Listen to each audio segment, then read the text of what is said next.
can a person move back into the house during a divorce if there's an allegation of domestic violence or domestic abuse? Well, it's a great question. My name is Goldman. I'm the attorney director, founder of Goldman & Associates. Our firm has a primary focus on family law issues here in Michigan. And today, we're going to continue our video series designed to educate and inform the public. So please subscribe to our channel. And we have a very interesting topic today. If there's an allegation of domestic abuse, can you move back into the house? Or if you've accused the other person of domestic violence, can he or she move back into the house? You may feel that during the divorce, you don't want anybody living in the house. You want to be in the house. You don't want the other person. You don't want to see them. You don't want to deal with them. You don't want to deal with domestic violence, so you don't want them in the house. The question is, can they? Well, and that's going to depend a lot on court order. You have to remember one thing.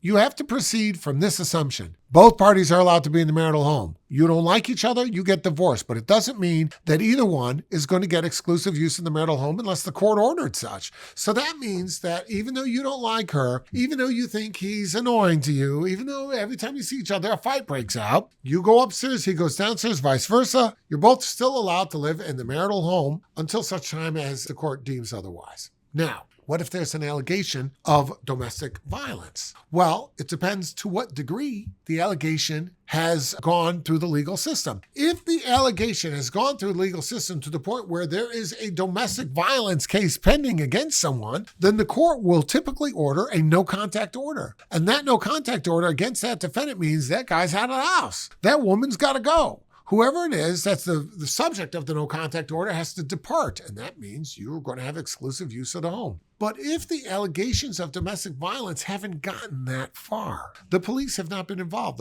they have not been called, the court is not involved, there's no case pending.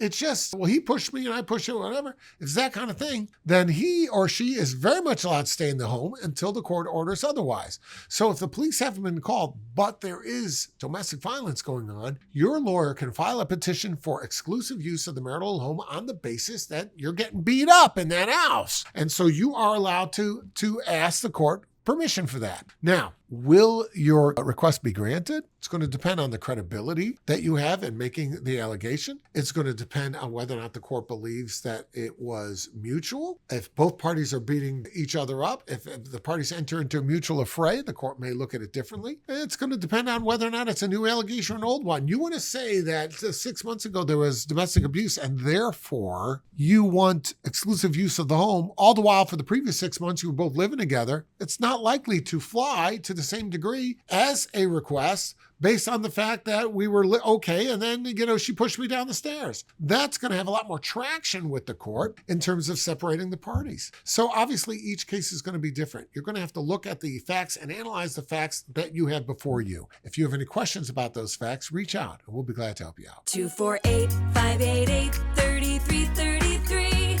248